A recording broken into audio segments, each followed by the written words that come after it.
अस्सलामु अलैकुम वरहमतुल्लाह। एक दिन सुल्तान महमूद गजनवी रहमतुल्लाह अलैह हस्बे मामूल दरबार में बैठा हुआ था। वज़रा व उमरा दस्ते बस्ता हाजिर थे। आम लोग अपनी अपनी अर्जियां पेश कर रहे थे और एक शख्स ने आकर अर्ज की, मेरी शिकायत निहायत संगीन है और कुछ इस किस्म की है कि मैं इसे बरसरे दरबार अर्ज नहीं कर सकता। सुल्तान ये सुनकर फौरन उठ खड़े हुए और साइल को खलवत में ले जाकर पूछा कि तुम्हें क्या शिकायत है। साइल ने अर्ज किया, एक अरसा से बंदगाने आली के भांजे ने ये तरीका इख्तियार कर रखा है कि वो मुसल्ले होकर मेरे मकान पर आता है और मुझे मार पीट कर बाहर निकाल देता है और खुद जबरन मेरे घर में शब भर दादे ऐश देता है। गजनी की कोई अदालत ऐसी नहीं जिसमें मैंने इस जुल्म की फरियाद ना की हो, लेकिन किसी को इंसाफ करने की जुर्रत नहीं हुई। जब मैं हर तरह से मायूस हो गया तो आज मजबूरन जहां पनाह की बारगाह आलिया में इंसाफ के लिए हाजिर हुआ हूँ। शहनशाह आली की बेलाग इंसाफ परवरी, फरियाद रसी और रियायत से बेपनाह शफकत पर भरोसा करके मैंने अपना हाल अर्ज कर दिया है।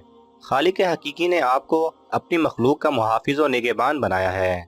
क़यामत में रियाया और कमज़ोरों पर मुजालिम के नतीजे में आप खुदाए कहार के रूबरू जवाबदेह होंगे। अगर आपने मेरे हाल पर रहम फरमा कर इंसाफ किया तो बेहतर है, वरना मैं इस मामले को मुंतकिम हकीकी के सुपुर्द करके इसके रूबरू इनायत फैसला तक इंतज़ार करूँगा। तुम सबसे पहले मेरे पास क्यों ना आए?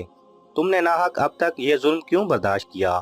साहिल ने अर्ज किया, मैं अरसे से इस कोशिश में लगा हुआ था कि किसी तरह बारगाह सुल्तानी तक पहुंच जाऊं, मगर दरबानों और चौबदारों के कदगन ने कामयाब ना होने दिया। खुदा ताला ही जानता है कि आज भी किस तदबीर से यहाँ तक पहुँचा हूँ। मुझ जैसे गरीबों और मजलूमों को ये बात कहाँ नसीब है कि जब चाहें बेधड़क दरबार सुल्तानी में हाजिर हो जाएं और सुल्तान को अपने दर्द दिल की कहानी सुना सकें।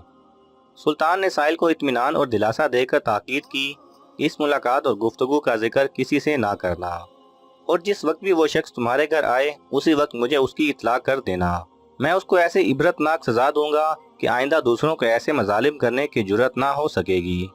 साहिल ने अर्ज किया, मुझ ऐसे बेकसो बेयारो मददगार के लिए ये क्यों कर मुमकिन हो सकेगा कि जब चाहूँ बिला किसी मज़ाहमत के खिदमत सुल्तानी में हाजिर हो जाऊँ और मुतले कर सकूँ। सुल्तान ने यह सुनकर दरबानों को तरफ किया और साहिल को उनसे रोशनास करा के हुक्म दिया, ये शख्स जिस वक्त भी आए हमारे पास पहुंचा दिया जाए और किसी तरह की मज़ाहमत ना की जाए। अब 2 रातें गुजर गईं मगर साहिल ना आया। सुल्तान को तशवीश हुई कि नामालूम गरीब मजलूम को क्या हादसा पेश आया। वो इसी फिक्र में परेशान था कि तीसरी रात को साहिल दौड़ता हुआ आस्ताना शाही पर आ पहुंचा। इतला मिलते ही सुल्तान फिलफूर बाहर निकला और साहिल के हमरा उसके घर पहुंचकर अपनी आंखों से वो सब कुछ देख लिया जो साहिल ने उसे बतलाया था। पलंग के सरहाने शमा जल रही थी। सुल्तान ने शमा गुल करा दी और खुद खंजर निकालकर उसका सर उड़ा दिया। उसके बाद शमा रोशन कराई।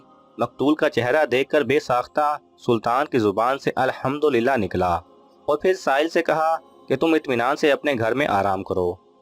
अब इंशाअल्लाह अज़्वजल तुम्हें कोई तकलीफ ना पहुंचेगी। मेरी वजह से अब तक तुम पर जो मुजालिम हुए खुदा के लिए उन्हें मुआफ कर दो।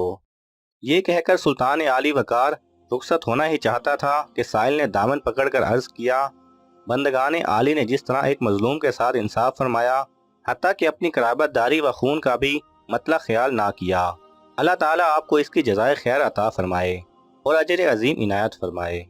अगर इजाज़त मुरहम्मत फरमाई जाए तो एक बात मालूम करना चाहूँ, वो ये कि आपने पहले शमा गुल कराई और फिर रोशन कराकर मकतूल का सर देखकर अल्हम्दुलिल्लाह फरमाया और उसके फौरन बाद पानी तलब फरमाया। इसका क्या सबब था? सुल्तान ने हर चंद टालना चाहा मगर साहिल के इसरार पर उसे बतलाना पड़ा। शमा गुल करने का मकसद ये था कि मुबादा रोशनी में उसका चेहरा देखकर बहन के खून की मोहब्बत मुझे सजा देने से बाज रखे और अल्हम्दुलिल्लाह कहने का सबब यह था कि मकतूल अपने आप को मेरा भांजा बताकर तुम्हें शाही ताल्लुक से मरूब करके अपनी ख्वाहिशात नफसानी को पूरा करने के लिए रास्ता साफ रखना चाहता था। खुदावंदे करीम का हज़ार शुक्र है कि महमूद के मुताल्लिकीन का इस शर्मनाक बेहूदगी से कोई ताल्लुक नहीं है। और पानी मांगने की वजह यह थी कि जब से तुमने अपना वाक़या सुनाया था मैंने अहद कर लिया था कि जब तक तुम्हारा इंसाफ ना कर लूँगा आबो दाना मुझ पर हराम है। अब चूँकि मैं अपने फ़र्ज से सबक दोष हो चुका हूँ और तिश्नगी का शदीद गलबा था, इसलिए मैं पानी मांगने पर मजबूर हो गया। ये 1986 की बात है। मैं कुछ देर पहले ही महीने भर की ग्रासरी के लिए अब्बा के साथ दुकान पर आया था। हम हमेशा उसी दुकान से सौदा लिया करते थे। आज भी जब हम दुकान पर पहुंचे और सौदा लेने लगे तो उसी दम वो मॉडर्न खातून अपने कंधे पर दुपट्टा ठीक करती हुई काउंटर पर आ पहुंची। सत्तार भाई, वो चींटियां मारने वाला पाउडर है? उन्होंने आते ही दुकानदार से सवाल किया था, जो उस वक्त हमारे लिए काली मिर्च तोल रहा था। जी बाजी, अभी लाया। वो हमारी काली मिर्चों को छोड़कर अंदरूनी हिस्से में चला गया और कुछ देर बाद कुपेक्स पाउडर के गोल डब्बे को झाड़ता हुआ ले आया। अब्बा बोले, ये क्या है? और अब्बा के माथे पर बल आ गए। अरे शाह साहब, ये बड़ा बेहतरीन पाउडर है चींटियों को मारने के लिए। मिनटों में चींटियों का खात्मा कर देता है और ये इंसानी सेहत के लिए मुज़र भी नहीं। मैं तो अपनी पूरी दुकान में यही इस्तेमाल करता हूँ। अब्बा के इस्तफसार पर सत्तार भाई की आंखों में पाउडर वाले का कमीशन लहराने लगा। अब्बा बोले, हाँ वो तो ठीक है, मगर चींटियों को कौन मारता है भला? आखिर वो किसी का क्या बिगाड़ती हैं? खातून बोली, तो और क्या करूं अंकल, मैं तो परेशान हो गई हूँ इन चींटियों से। बच्चों वाला घर है मेरा। शोहर से कहा तो उन्होंने भी झाड़ पिला दी। कहने लगे, अम्मी की जिंदगी में तो कभी हमें चींटियों ने परेशान नहीं किया, क्योंकि वो घर को बिल्कुल साफ रखा करती थी। अब आप ही बताएं, आपको क्या लगता है, क्या मैं घर की सफाई नहीं करती होंगी? क्या मैं आपको ऐसी पहोड़ दिखाई देती हूँ? खातून ने ना सिर्फ अपना दुखड़ा रोना शुरू कर दिया, बल्कि अब्बा से सवालात भी करना शुरू कर दिए। और अब्बा, जो उन सवालात के लिए बिल्कुल तैयार ना थे, एकदम परेशान हो गए। नहीं बेटा, मैं तो बस ये कह रहा हूँ कि चींटियों से निजात के लिए तुम एक मुट्ठी आटा डाल दिया करो। ये बेचारी नन्ही मखलूक तो सिर्फ रिज्क के लिए बाहर आती है। अब्बा के लहजे में ज़बाने भर की शफकत देखकर खातून ने गैर महसूस अंदाज में दुपट्टा सर पर ले लिया। जी जी अंकल, मगर क्या इससे चींटियों से छुटकारा मिल जाएगा? वो अब गैर यकीनी अंदाज में अब्बा से पूछ रही थी। क्यों नहीं बेटा, पुराने ज़माने में यही रिवाज चला आ रहा है।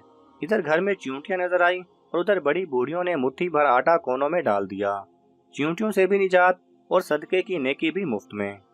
अब्बा हंसने लगे तो खातून के चेहरे पर भी मुस्कुराहट आ गई। चले, मैं भी फिर आटा ही ट्राई करती हूँ। वो कुछ सोचते हुए कुपेक्स पाउडर वहीं काउंटर पर रखकर वापसी के लिए मुड़ गई और सत्तार भाई ने अब्बा को खुशमगी आंखों से देखते हुए काली मिर्चों को तोलना शुरू कर दिया। अब्बा, तुमने सत्तार भाई की दुकानदारी खराब कर दी। वापसी पर मैंने अब्बा से हंसते हुए कहा। अब्बा बोले, नहीं बेटा, ये बात नहीं, हमारे घरों से बरकतें इसीलिए उठ गई हैं। लोग अल्लाह की मखलूक का ख्याल रखना भूल चुके हैं। पहले किसी घर के सामने कुत्ता भी आकर बैठ जाता था तो घर की खवातीन उसके सामने कुछ ना कुछ बचा कुचा सालन रोटी रख दिया करती थीं। मगर अब ऐसा नहीं होता, क्योंकि अब रोटियां भी गिन कर पकाई जाती हैं। बरकतें कहाँ से आएंगी फिर? इस कौम पर बम ना गिरें, जल्जले ना आए, सैलाब ना आए तो और क्या हो। अब्बा अफसोस के इजहार के साथ साथ मुझे आसान जिंदगी के गुर समझाने की कोशिश भी कर रहे थे।